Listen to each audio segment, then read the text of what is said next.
Hello, and welcome back to Mexico Mondays. If this is my first time meeting you, I am Dr. Raquel. Between my husband and I, we have lived in Germany, Belgium, Spain, France, Switzerland, and now have Mexican residency. And so this is Mexico Monday, where I break down some of what we did to obtain our Mexican residency in hopes that it can be helpful for you as well. And so one of the things that was most confusing for me about the residency process was the Canje process. I will explain to you what that is, what that means, because after I received my visa, I knew nothing of it. And I just want to make sure that the Canje process is clear, because it can really jack you up if it's not. And everyone would talk about getting approved, getting your visa approved for your residency in Mexico, but not many people really explain clearly what happens after that. And maybe because, if you were like me, you weren't asking what happened after that because you didn't think anything happened after that. And from our visa appointment, they said nothing happened after that. You take your visa, you go, you don't need another appointment, you go to the office, and then they will give you your residency card. And that is not what happened. And so what happens after receiving your visa is called the Canje process. And if you don't understand it, it can really cause a lot of unnecessary stress on the back end. So now, having gone through this whole process myself and helping others, I want to break this down in a way that actually makes sense. So hopefully this is clear for you. Now, the Canje process is the second step of your residency process for Mexico. So when you are applying for your Mexican visa, so your visa gives you permission to live in Mexico, you apply at a Mexican consulate in the United States. Then, should you be approved, and they say, yes, you are approved, you can come live in Mexico, you are going to get your visa, which basically is a sticker in your passport. It is not your actual residency card, it is your visa. And that visa tells the Mexican government that they have on the U.S. side giving you permission to live in Mexico. Okay? Now, that is the visa process. The Canje is what you do once you arrive in Mexico to exchange that visa, that sticker in your passport, for your official residency card. Okay, now here is what is critical, where people often make mistakes. So your visa expires. And so you have to be sure that you are aware of what that expiration date is on your visa. So I believe it's 90 days that you have before your visa expires, which means that you have to get to Mexico to complete your Canje, the second phase of the process, before your visa expires. Okay? So you have 30 days from that moment that you enter Mexico to complete your Canje process. I think it's 30 days, regardless of what your visa expiration date is, since you're there for the Canje. But you have no more than 30 days to get it done. And sometimes, based on where you're going for your appointment, it might take you several weeks just to get an appointment at the Canje. And so you have to really pay attention to the expiration date of your visa, the sticker that is in your passport. Okay? So 30 days from entry into Mexico, you have 30 days to get the Canje process completed. If you miss this window, you have to start the process completely over again. That means you have to go back to a U.S. consulate with all of your documents, ask them again for permission to move to Mexico, and they have to pay all the fees again. If it's you and your family, everyone is paying the fees all over again. And then they will again, maybe not, give you the visa, the sticker in your passport to move again if you miss the deadline. Okay, so it's too much. Don't miss the deadline. Now, preparation is everything with this process. So before you even get to Mexico, you want to make sure that you do your due diligence to see what needs to happen when, like, as soon as you land. So what encouraged me to get an immigration facilitator is, from the research that I did, I realized there were so many ways to void out your visa. So for example, you land in Mexico for your Canje appointment. You go to the kiosk with your passport, voiding out your visa. You got to leave Mexico and come back again. Okay? You go in Mexico. You go in the I don't live here, I'm from the United States line. You don't go in the I'm a Mexican line. They stamp your passport as a tourist, voids out your Canje. You got to leave Mexico and come back again. So there were too many things that I could mess up, which is why I ultimately decided to get an immigration facilitator. And what he did, again, I can help you if you are specifically moving to Merida or the surrounding areas. I can connect you. But he sent me like a list of things like, okay, you are going to land in Mexico, and this is what I want you to do, just to ensure that I didn't mess it up when we landed. And that is what I needed in my life. Okay. So this part can really feel like the hardest part, which is getting an appointment. Now, getting a visa appointment is also not easy. So I think that if you can get a visa appointment, you can also figure out how to get a Canje appointment.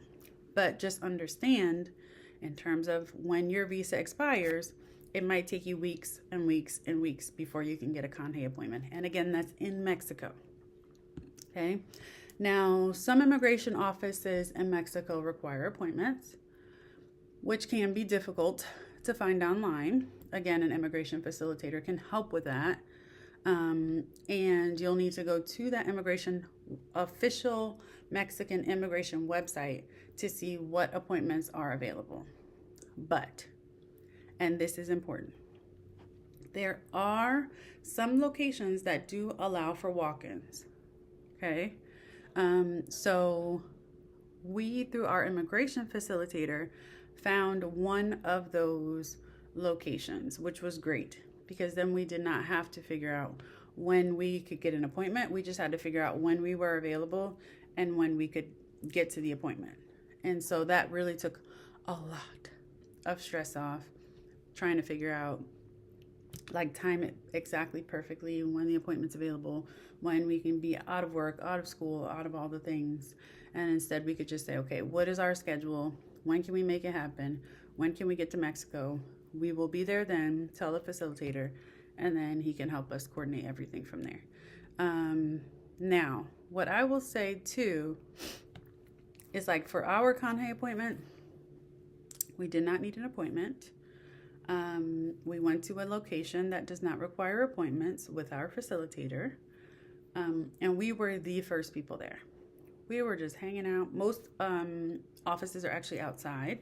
And so we were just hanging out outside. They had little chairs there for you to wait outside. And then once it's your turn to come in, then the security will tell you, okay, come on in, based on, like, first come, first serve. Whoever's there first will sign in. The next person signs in next.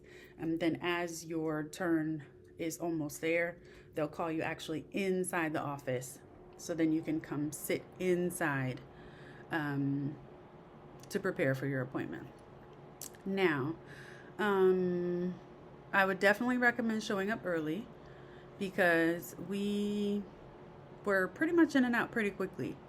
But I also think it's because we were the first people, because there were 4 of us to have to process. So it was like, I think maybe an hour and a half, and then we were leaving with our residency cards. It was awesome. And so another thing that I would recommend, or just say about what you can expect for your appointment, is you will need to make sure that you have your paperwork completed, signed, done properly. One thing that I had forgotten about is that for each person, like, say I'm getting my temporary residence, my partner's getting his temporary residence, each of us should have our own cards to pay for these in our own names. Now, the kids, technically, it should be whoever is signing off on their paperwork, whichever parent is signing off on their paperwork, should also be the parent that's paying. But you should, like, for yourself, you should have a card to pay for your residency card. If you have another adult in your family that is also getting their residency, they should have a card with their name on it to pay for their residency cards. We did not have that and had to do like additional paperwork to say we have one card that will be used for all four of us. Also, you will have to pay fees. We went to a location where we were able to use a visa, which I did also research in advance just to make sure, like, okay, I can just bring a card and that's it. I did not have to bring any additional paperwork, which was amazing. I was freaking out because our immigration facilitator was like, you don't need anything. Like, I already have everything that you need. And I was like, I don't need a passport copy. And he's like, nope. And I'm like, I don't need this. Nope. I'm sure he was like, please get off of my phone. But he was very kind and patient. And yeah, we didn't need anything. We showed up. They had everything that they needed already. And then we signed, paid, and left with cards. Now, what I have heard from other people, they have not always had the same more direct experience. Some people have gone for their appointments and then things weren't done properly. Their applications weren't completed properly. They had to come back the next day or like 2 days later, depending on when the off. If it was on the weekend, they'd have to come back the following week. I've heard of like people going to an office to get their residency cards and then that office was out of plastic. And so they had to wait until they got more plastic in order to be able to print the cards. So, you know, there are things that happen. So what we were told was allow like the process to take up to 72 hours. And so, like, you know, if your appointment is on Tuesday, like, don't plan to leave until like Friday. And then even when that's like what we heard from people, but even like our facilitator was like 48 hours, you should be good. So like, don't worry about it. And so that's also something to keep in mind. Now, here's what I will also tell people is that the Canje process is not difficult. It especially was not for us because we had a facilitator, but it was great because we had like, it just felt good, like being there with a facilitator, because you have someone who is there who like knows you, knows your situation, and is there to like advocate for you should you need something or should something need to happen. And it's not like a difficult process, but it requires attention to detail. Like just trying to complete the paperwork, the application, I was like, now I know Spanish, but I don't know what this is asking me. I have zero idea. And so, you know, it can be one of those things that's very, very time intensive. So just give yourself the space and the grace to be able to get it done if you're trying to do it on your own. And this is one of those moments where slowing down, being completely overly prepared, and understanding the system will make your experience just so much smoother. Okay. So, I will do a quick recap.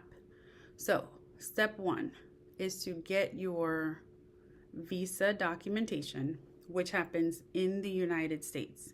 You go to the Mexican consulate in the United States to give them your documents to request permission to live in Mexico. From there, they give you a visa, which is a stamp in your passport that has an expiration date. Before that expiration date, you must get to Mexico to complete the second part of the residency process, which is to get your actual temporary residency cards in Mexico from a Mexican governmental office, immigration office. Okay? So, once you get to Mexico, you need to make sure you follow these specific guidelines to not void out your visa before you get to your immigration appointment in Mexico. Okay. You have 30 days from the time you land in Mexico for your Canje appointment to have your temporary residency cards in hand. If you wait longer than that, again, it's voided out and expires. Okay? You want to make sure that you are prepared for your appointment. Preparation is everything. Okay? So you want to have your application completed correctly. You want to know which office you're going to. You want to make sure that you have your appointment if you have an appointment, that you have that time, that you have all the documentation you need for that appointment. Okay? Getting an appointment is not always a straightforward process. So if you know a timeline you want to be in Mexico, you should try as soon as possible to get an appointment for that time. Okay? There are some offices that require appointments and there are some that do not. So there is some flexibility there as well, depending on where you're trying to go. So at your appointment, you will give them your assigned documentation. They will tell you whatever it is that you need. If there's anything that's missing, hopefully if there's anything missing, you have it with you and you can give it to them. Then once all your documentation is taken care of, you will pay for it with a card that has your name on it.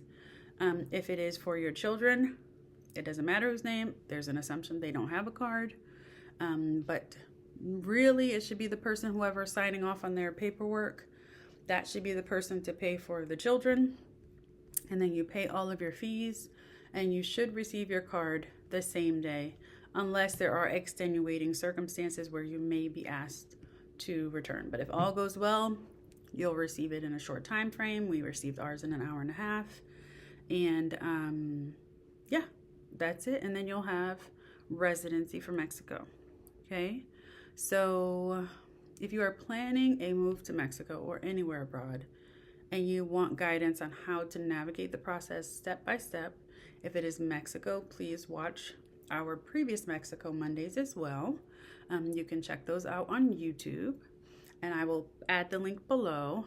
Or if you feel like you need some additional support, I'm happy to help you. You can book a Move Abroad Clarity Call by going to www.bestlifeabroad.com, and in the top right corner, click Work With Me, and then you can select a time for our Move Abroad Clarity Call. I'm happy to help.